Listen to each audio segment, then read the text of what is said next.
Que se passe-t-il vraiment quand on franchit le cap des 80 ans? Pas la version polie, sucrée que les gens servent au dîner de famille. Non, je parle des vrais changements, ceux dont personne ne vous prévient, jusqu'à ce qu'ils vous tombent dessus comme un mur de briques. Voyez-vous? Voilà la faille. La plupart des gens pensent qu'avoir 80 ans, c'est juste un peu plus vieux que 79. Faux. Totalement faux. Votre corps, votre esprit, même votre monde social, tout bascule. Ce n'est pas seulement vieillir, c'est comme si vous changiez carrément de système d'exploitation. Et je vais être honnête avec vous. Certains de ces changements sont inconfortables, frustrants même. Mais voilà la surprise. D'autres sont étrangement libérateurs. Comme si vous déposiez enfin un sac à dos trop lourd que vous ne saviez même pas que vous portiez. C'est pour ça que je veux que vous écoutiez attentivement. Parce que si vous ignorez que ces changements arrivent, vous allez les combattre. Et les combattre ne fait que compliquer la vie. Petite question avant de plonger dans le vif. Avez-vous déjà 80 ans? Vous vous en approchez? Ou bien regardez-vous ceci parce que vous aimez quelqu'un qui les a? Mettez-le dans les commentaires, parce que votre histoire pourrait être celle qui aide quelqu'un d'autre à se sentir moins seul. Maintenant, je suis le docteur Clark. Je passe mes journées à aider les gens à naviguer dans les réalités parfois surprenantes, parfois drôles, souvent désordonnées du vieillissement. Et aujourd'hui, je veux lever le rideau sur 5 changements universels, qui surviennent dès que vous franchissez la barre des 80 ans. Pas des maladies, pas de sombres prévisions, juste la vérité brute, sur la façon dont votre corps, votre cerveau et même votre regard sur la vie se recablent. À la fin de cette vidéo, vous comprendrez pourquoi le 5e changement, celui dont personne ne parle, pourrait bien être la chose la plus libératrice de toute votre existence. Alors commençons par la première grande transformation. 1. Énergie et sommeil, le retournement impossible à ignorer. C'est là que la plupart des octogénaires paniquent. Ils disent « Pourquoi est-ce que je m'endors à 21 heures? Pourquoi est-ce que je suis déjà éveillé à 5 heures du matin ?» Et l'inquiétude s'installe. Est-ce qu'il y a quelque chose qui ne va pas chez moi? Voici la vérité, ce n'est pas anormal. C'est juste votre corps qui fonctionne désormais sur un nouveau rythme, que ça vous plaise ou non. Imaginez votre horloge interne recevant une mise à jour, comme votre téléphone qui se met à jour la nuit sans vous demander votre avis. Du jour au lendemain, votre rythme change. Votre horloge circadienne, celle qui vous a porté pendant des décennies, commence à vous tirer plus tôt.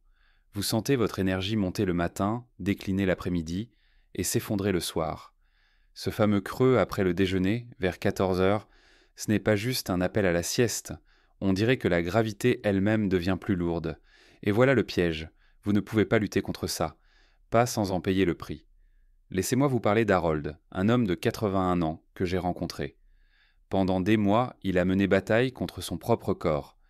Il avalait du café à 21 heures, juste pour prouver qu'il pouvait encore veiller tard. Résultat, des matinées embrumées, une concentration dispersée et une frustration profonde, qui le faisaient même s'emporter contre ses petits-enfants. Quand il a enfin cessé de résister et qu'il a réorganisé ses journées selon son nouveau rythme, tout a changé. Des balades matinales, pleines d'énergie, une concentration plus vive pour les mots croisés, et même une meilleure humeur l'après-midi. Sa famille l'a remarqué avant lui. Alors comment s'adapter au lieu de résister? Voilà 3 leviers essentiels. Suivez vos rythmes pendant une semaine, notez quand vous vous sentez au mieux, et quand vous touchez le mur. Vous serez surpris du schéma. Placez vos meilleures activités le matin. Lecture, Heitkifitin, qu'étude, appel, exercice, tout ce qui compte, parce que c'est là que votre corps et votre esprit brillent. Protégez vos soirées. Baissez la lumière, éteignez les écrans et laissez votre corps glisser vers ce nouveau coucher à 20 ou 21 heures sans culpabilité. Parce que voilà la vraie bascule que beaucoup ratent. Votre corps ne se brise pas. Il devient plus efficace pour cette étape de vie. Combattre ce rythme, c'est comme nager à contre-courant. Coopérez avec lui et vous vous sentirez plus productif, plus énergique et honnêtement, plus en paix. Mais attention, l'énergie n'est que le début. Car une fois que vous comprenez comment vos rythmes changent, vous remarquez vite un autre bouleversement. Celui-là se glisse dans votre vie sociale. Et là, mon ami, ça devient intéressant. Un homme nommé Walter, 82 ans, m'a confié un jour qu'il s'était senti anéanti quand son groupe de bowling hebdomadaire s'est dissous. Ses amis avaient cran à déménager. Certains étaient d'un raté tombés malades, et soudain, la tradition qui l'ancre avait disparu. Il m'a dit « Docteur, j'ai l'impression d'avoir perdu ma tribu. » Mais voici ce qui s'est passé ensuite. Walter a commencé à enseigner les échecs aux enfants du centre communautaire, quelque chose qu'il n'avait jamais envisagé auparavant. Et dans cette salle, entouré de jeunes qui le regardaient tu comme un vieux sage, il a découvert une nouvelle forme d'amitié, non pas construite sur le passé, mais sur un but. Plus tard, il m'a dit « Je n'ai pas perdu ma tribu, j'en ai simplement construit une nouvelle. Voilà le secret, votre cercle ne disparaît pas, il se réorganise. Alors comment surfer sur cette vague sans se noyer ? D'abord, laissez partir sans culpabilité. Tous les amis ne sont pas faits pour rester éternellement. Ce n'est pas une perte, c'est la vie qui fait son propre tri.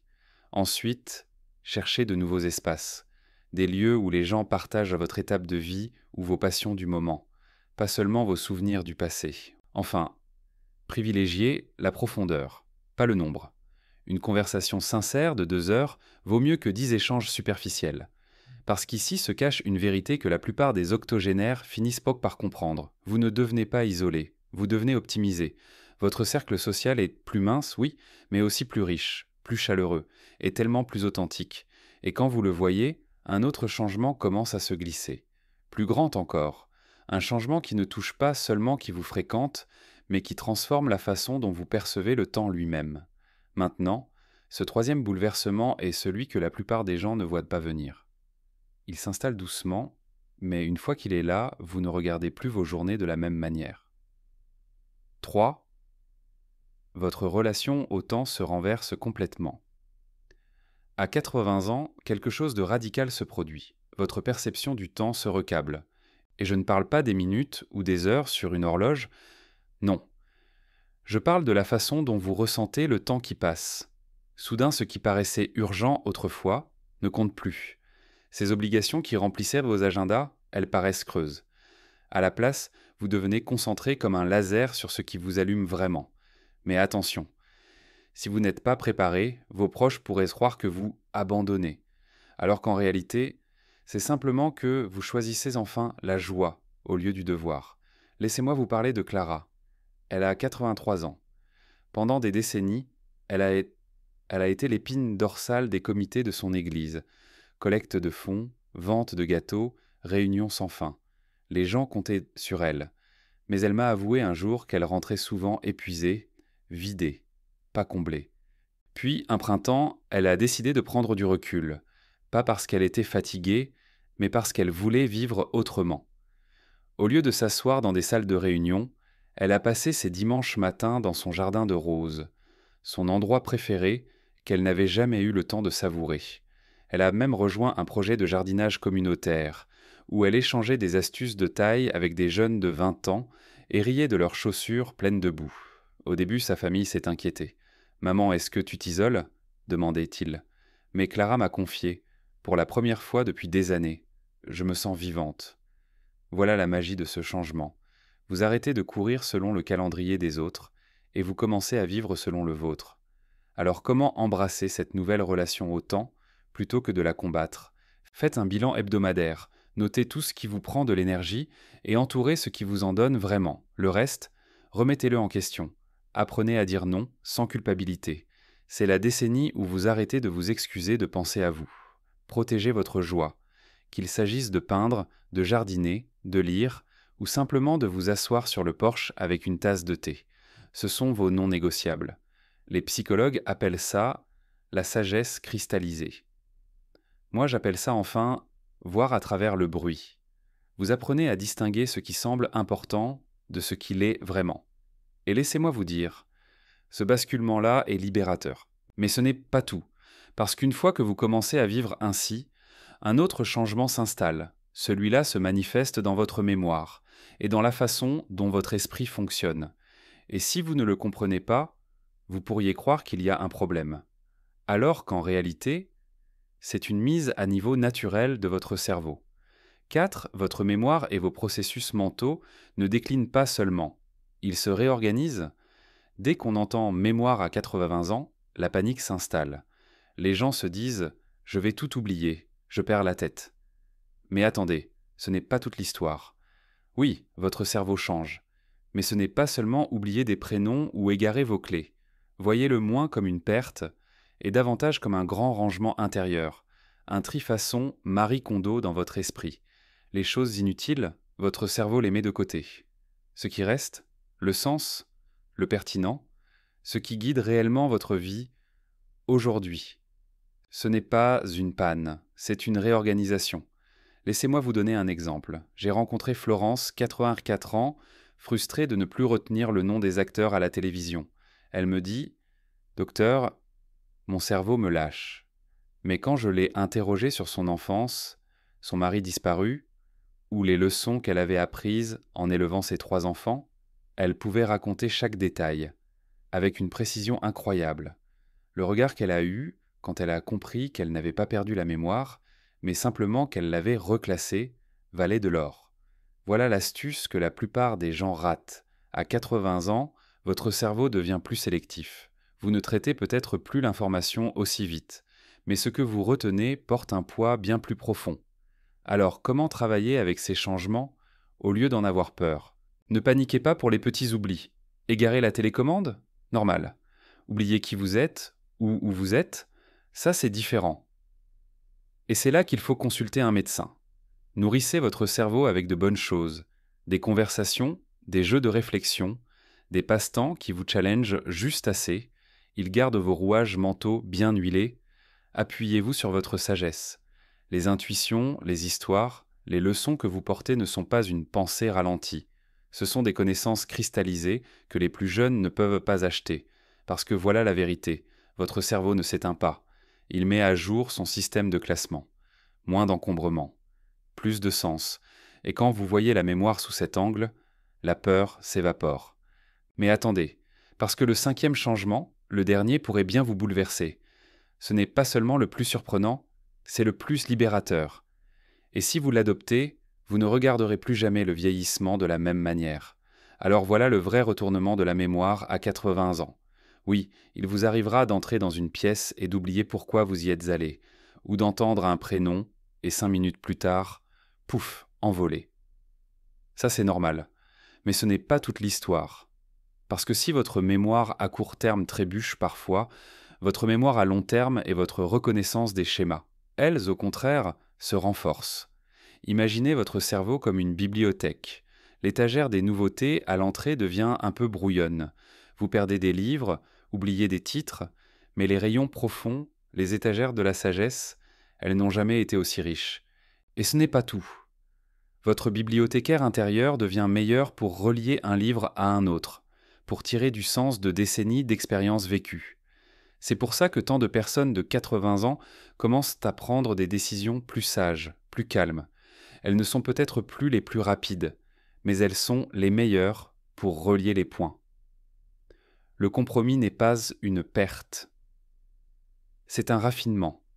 Laissez-moi vous donner une histoire. Henri, 85 ans, m'a dit un jour « Docteur, je ne me souviens plus des prénoms des petits-enfants de mes voisins, mais je peux encore vous dire exactement ce que j'ai appris le jour où mon père m'a mis sur ses épaules en 1944 et m'a fait traverser une tempête de neige pour aller chercher du pain. » Et quand sa famille lui demandait des conseils sur les finances, sur les relations, sur l'éducation des enfants, il ne donnait pas de réponse rapide. Il donnait de la sagesse, des histoires liées à des leçons. Voilà le cadeau de cet âge. Alors qu'est-ce que cela signifie pour vous? Ne craignez pas le rappel plus lent. Ce n'est pas une faiblesse. C'est votre cerveau qui filtre le bruit. Faites confiance à vos connexions. Les schémas que vous percevez, les intuitions que vous ressentez, ce n'est pas du hasard. C'est la sagesse cristallisée d'une vie entière. Partagez-la. Les jeunes générations ont besoin de ce que vous portez, même si elles ne s'en rendent pas encore compte. Parce qu'ici se cache la vérité la plus libératrice. À 80 ans, votre valeur ne réside pas dans la quantité de choses que vous pouvez mémoriser, mais dans la profondeur de sens que vous tirez de vos souvenirs. Et ça, mon ami, c'est le 5e et dernier grand changement de la vie à 80 ans. Ce n'est pas un déclin, c'est une transformation. Vos rythmes changent.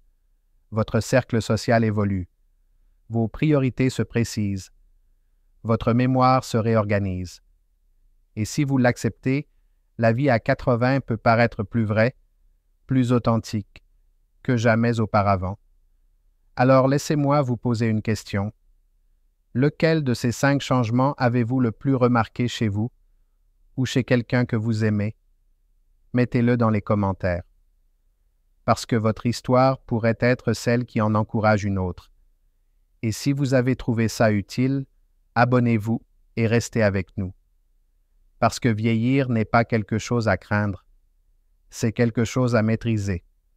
Et ensemble, nous allons continuer à en découvrir les secrets. Voici donc ce qui se passe vraiment dans votre cerveau à 80 ans.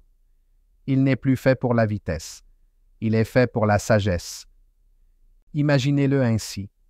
Dans vos jeunes années, votre esprit était comme un ordinateur ultra rapide, calculant, jonglant avec les détails, produisant des résultats. Mais à 80 ans, cette même machine se transforme en quelque chose de bien plus puissant, un système de reconnaissance de motifs. Au lieu de courir dans les données, il commence à relier les fils profonds, à tirer du sens d'une vie entière d'expérience. Alors oui, il vous arrive d'oublier pourquoi vous êtes entré dans la cuisine. Mais face aux grandes questions, aux décisions qui comptent vraiment, vous êtes souvent plus affûté que jamais. Prenons Carlton par exemple. Il a 84 ans, ancien ingénieur. Pendant des années, il s'est frustré parce qu'il ne pouvait plus mémoriser les spécifications comme avant. Il pensait perdre son talent. Mais un jour, son fils, lui aussi ingénieur, a commencé à venir le voir avec des problèmes techniques complexes. Et voilà la partie fascinante.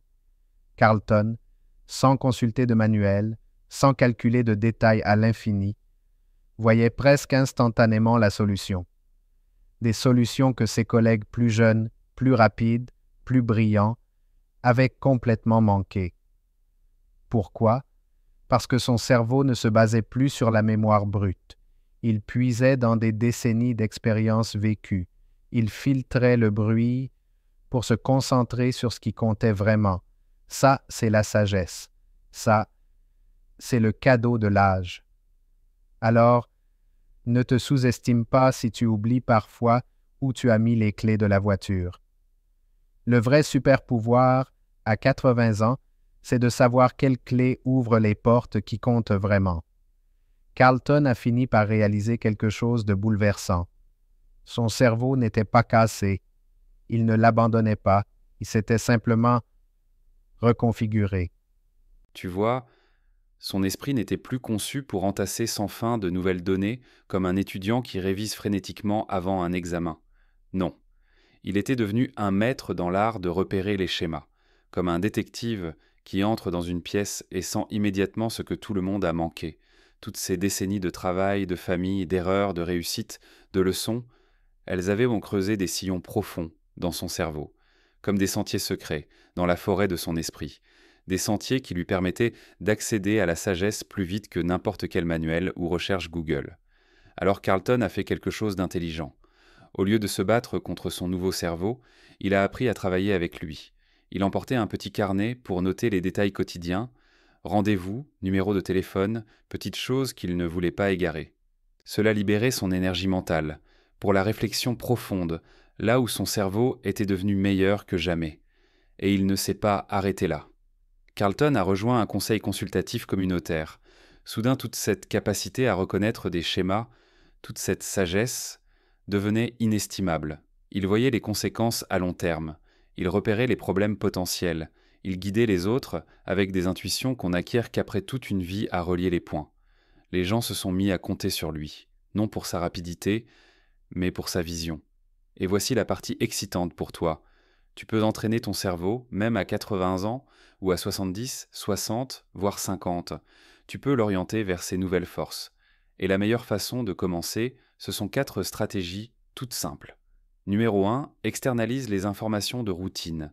Ne gaspille pas ton énergie mentale à essayer de mémoriser les courses ou les rendez-vous. Transfère ça sur un agenda, des notes ou même des mémos vocaux. Imagine que tu offres à ton cerveau un assistant personnel afin qu'il garde toute sa puissance pour ce qui est grand et significatif. Numéro 2, plonge dans des activités qui sollicitent ta reconnaissance des schémas. Joue à des jeux de stratégie, résous des énigmes, encadre des plus jeunes, ou attaque-toi à des problèmes complexes qui bénéficient de l'expérience de la vie. Tu seras surpris à quel point ton cerveau s'illumine naturellement lorsqu'il fonctionne dans sa nouvelle zone de confort. Troisièmement, garde ton cerveau stimulé, mais fais-le intelligemment. À 80 ans, il ne s'agit pas de t'imposer des compétences totalement étrangères, comme coder des applications ou apprendre la fusée de zéro. Non, il s'agit de t'appuyer sur ce que tu sais déjà. Si tu aimes l'histoire, explore une nouvelle époque. Si tu cuisines depuis toujours, expérimente des saveurs que tu n'as jamais essayées. Quand l'apprentissage se connecte à ta base de connaissances existantes, ton cerveau s'épanouit. Quatrièmement, accepte la vérité. Ton style de pensée n'a pas régressé, il s'est transformé. Tu n'es plus optimisé pour la vitesse comme un sprinter de 20 ans. Tu es optimisé pour la sagesse, la nuance, la profondeur, comme un marathonien chevronné qui connaît le terrain mieux que quiconque. Et ce basculement est puissant. Tu n'oublieras peut-être jamais totalement où tu as posé tes lunettes, mais tu sentiras instantanément quand quelqu'un essaie de te donner un mauvais conseil. Tu verras à travers les drames familiaux complexes, plus vite que les jeunes encore englués dedans. Tu prendras des décisions qui équilibrent non seulement la logique, mais aussi l'expérience de la vie, l'émotion et la perspective. Ce n'est pas un déclin, c'est une mise à niveau. Alors laisse-moi te demander, comment ta pensée a-t-elle évolué avec l'âge? As-tu remarqué de nouvelles forces, de nouveaux instincts, même si d'autres compétences ont changé? Partage ton expérience dans les commentaires. Parce que voilà où tout s'assemble. Cette évolution cognitive ne concerne pas seulement la manière dont ton cerveau fonctionne. Elle te prépare parfaitement au 5e changement, le plus surprenant de tous. Et je vais te le dire maintenant, ce 5e changement est peut-être le plus beau cadeau qu'offre le fait d'atteindre 80 ans. Numéro 5. Un profond sentiment de liberté et d'authenticité. Voilà le tournant que la plupart des gens n'attendent pas en vieillissant. Ce n'est pas de ralentir, c'est de s'éveiller, enfin, à soi-même, parce que ce 5e changement est peut-être le plus surprenant et franchement, le plus merveilleux. Tu commences à ressentir un niveau de liberté et d'authenticité que tu n'as peut-être jamais connu auparavant. Et je ne parle pas seulement de ne plus se soucier de ce que les gens pensent, non, c'est plus profond. C'est devenir enfin qui tu es vraiment. Pense-y. Pendant des décennies, la vie t'a poussé dans 100 directions. Construire une carrière, élever des enfants, payer les factures, répondre aux attentes, celles de tes parents, de la société, du voisinage, tu portais le poids de toutes les opinions. Mais à 80 ans, une grande partie de ça se dissout. Tu ne cours plus après les promotions. Tu n'essaies plus de prouver ta valeur. Tes enfants sont adultes. Et soudain, une liberté incroyable apparaît. Une petite voix intérieure te murmure enfin « Tu en as fait assez. Maintenant, c'est ton tour. » Et ça change tout. Tu pourrais commencer à dire des choses que tu pensais en silence depuis des années, mais que tu n'avais jamais osé exprimer. Tu pourrais poursuivre des passions que l'on jugeait autrefois impraticables. Tu pourrais t'habiller autrement, agir autrement, vivre autrement, parce que tu ne vis plus selon le script qu'on t'avait imposé. Et voici le beau paradoxe. Même si ton corps n'est peut-être plus aussi fort qu'autrefois, ton esprit, lui, s'élargit comme jamais.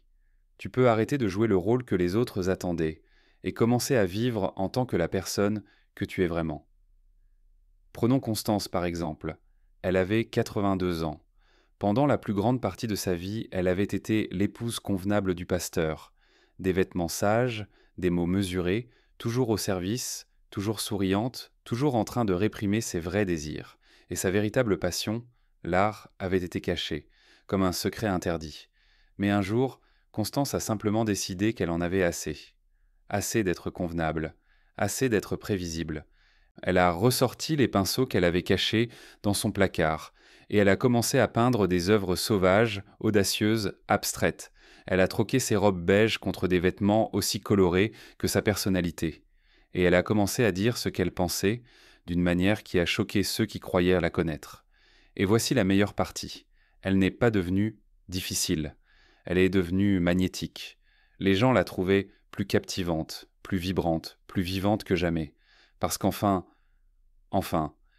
elle était elle-même. Alors maintenant, réfléchis. Quelle partie de toi as-tu gardé cachée juste pour jouer un rôle? Quelle passion, quelles opinions, quelles couleurs as-tu enfermées parce qu'elles ne rentraient pas dans le moule? Parce qu'à 80 ans, le plus grand cadeau, c'est peut-être ça. Tu ne fais pas que vieillir, tu deviens libre. Et ce sentiment d'authenticité prépare le 6e changement. Un changement qui apporte une nouvelle forme de joie à laquelle tu ne t'attendais probablement pas. Conclusion, accueillir les 80 ans comme un temps d'évolution. Voici la vérité, quand tu atteins 80 ans, tu ne fais pas que vieillir, tu es mis à niveau. Pense-y. Chaque basculement dont nous avons parlé, ton nouveau rythme d'énergie, ton monde social en évolution, ta relation transformée avec le temps, ta mémoire réorganisée et ta liberté retrouvée, ne sont pas des pertes. Ce sont des adaptations, des améliorations pour cette étape de vie. Au lieu de gaspiller ton énergie à les combattre, tu peux apprendre à aller avec elles. Et quand tu le fais, la vie à 80 ans devient plus riche, plus intentionnelle, plus satisfaisante que ce que la plupart des gens n'auraient jamais imaginé. Décomposons. Tes nouveaux rythmes d'énergie t'apprennent l'efficacité, ton évolution sociale filtre le bruit, et ne laisse que l'essentiel. Ton changement de perspective sur le temps t'apporte de la clarté, sur ce qui compte vraiment. Ta réorganisation cognitive échange la vitesse contre la sagesse, et ton authenticité retrouvée te permet enfin de vivre en toi-même, sans excuse. Et quand tu mets tout ça ensemble, tu n'obtiens pas une version diminuée de ton toi plus jeune. Tu obtiens une version spécialisée, plus sage, plus libre. Optimisée non pour courir, mais pour la profondeur. Non pour prouver, mais pour vivre. Et voici ce qui choque le plus de gens. Beaucoup de personnes de 80 ans qui accueillent en ces changements déclarent ressentir une satisfaction de vie plus grande que celle qu'elles avaient ressentie depuis des décennies. Alors au lieu de craindre 80 ans, et si tu le voyais comme le chapitre le plus libérateur de ta vie, maintenant j'aimerais t'entendre. Parmi ces 5 changements, lequel t'a le plus surpris? Ou, si tu les as déjà ressentis, lequel a été le plus positif dans ta propre vie? Partage ton histoire dans les commentaires, parce que ta voix compte, et elle pourrait inspirer quelqu'un qui approche de ce cap à arrêter de le craindre et à commencer à l'embrasser. Et si cette vidéo t'a aidé à changer ta perspective sur le vieillissement, partage-la avec un ami ou un proche qui pourrait avoir besoin de cet encouragement. Et bien sûr, n'oublie pas de t'abonner ici à la chaîne du Dr Clark, car ici, nous ne parlons pas seulement de vieillir, nous parlons de vivre plus sagement, plus fort et plus pleinement que jamais. Parce que souviens-toi, vieillir n'est pas un déclin. Vieillir, c'est évoluer.